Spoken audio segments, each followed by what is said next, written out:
Hi, everyone. I'm Marian Grob Finkelstein, and I welcome you to Marian Speaks, where I present various suggestions on workplace communication tips. And today I'm going to be sharing with you what to do when you're ready to explode. And we've all been there. And it seems that nowadays that stress and people speaking out, sometimes inappropriately so, is just getting higher and higher and higher. So I wanted to share with you some productive steps that you can use instead of channeling that energy in something that you might say or do that you'll regret. So the tip number one is to step away. Give yourself some time if you're in a really stressful situation. Just step away. Now that might mean physically stepping away or disengaging in the conversation for a few minutes. Just go into listen mode or zone out mode. Or sometimes it means to distance yourself in terms of time and distance from that person or from that event or from that circumstance that you find very, very stressful, that puts you on that edge. Identify what that trigger is. Who are you with? What type of environment? What topic is it that just gets you under your skin? And when you see that situation arise, just step back, give yourself some distance, because the irony is, the paradox is that sometimes that distance is what maintains the closeness. So give yourself a little bit of distance, step away, and allow yourself that time just to breathe. Another tip that you can do is to read your body's warning signs. Your body knows when it's really upset, and it's going to tell you when you're really upset. The other day I was doing a workshop on this, and one of the participants mentioned that she can tell when she's really upset because she was on a Zoom, a video call, and her face was right there on the screen, and she could see her facial gestures were very telling. She was incredibly expressive, and she knew that her face was betraying really the tick off that she was feeling. So your body has warning signs when you see your facial gestures, and that's why doing these type of sessions are really important, because you can see yourself, and what you're seeing now, you get to see what other people are seeing when they're looking at you, because you can glance down and see yourself.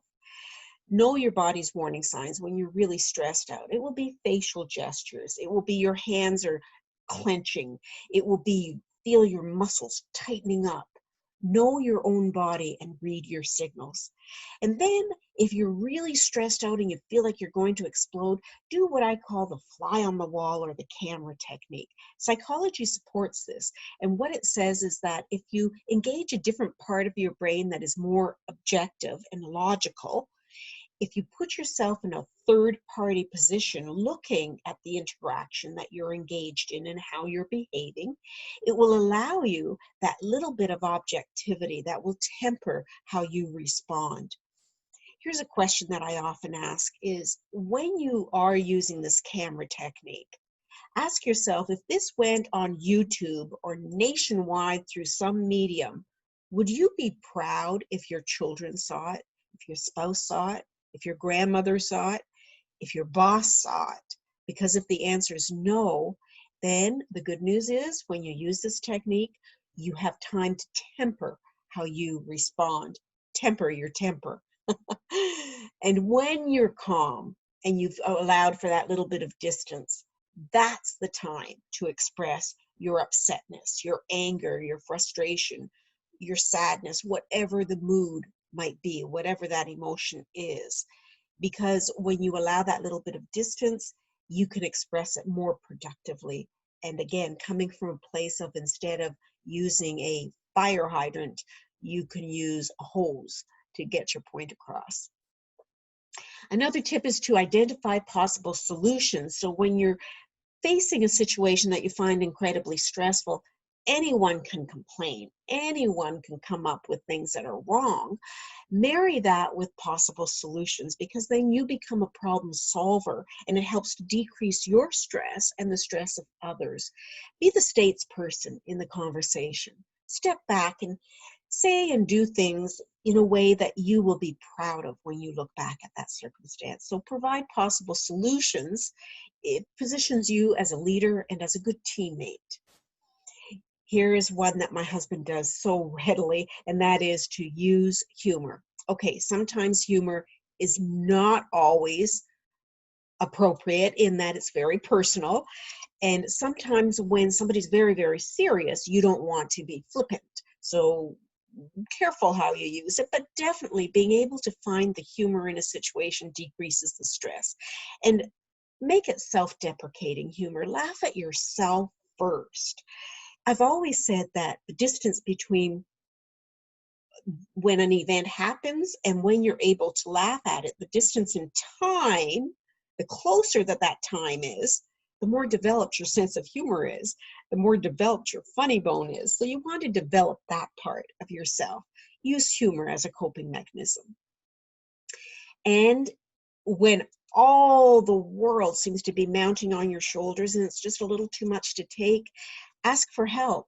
Take care of yourself. It is never selfish to take care of yourself because you can't give what you don't have. If you don't have energy, you can't give someone else energy.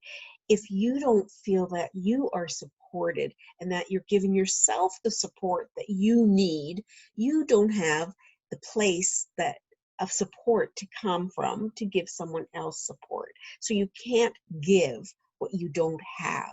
Taking care of yourself is selfless. Ask for help when you need it. That can be in the form of asking for help from your colleagues, from your boss, from your spouse, from your family members, from professionals, psychiatrists, psychologists, communication coaches, if that's your area of challenge. Ask for help wherever you get it from. It's a way of loving yourself so that you can build up your reserves so that you can help others. And then the final step that I always like to leave you with is to let go. You've done it all. You've earned the right to let go. And I mentioned that in my book, The Finkelstein Factor. That's the final step. You've earned the right to let it go. So try those tips. Try seeing which one works for you. You don't have to do all of them. Just pick 1, 2, maybe 3 of them. And one of them will click with you. So next time you're ready to explode, just remember those tips. And remember, let go. Until next time, I am Marian Grob Finkelstein, wishing for you better communication, better business, better life. Thanks for joining me. And if you're interested in the Finkelstein Factor or in any of my programs, you can get more information at my website, marianspeaks.com. Cheers. Have a good one.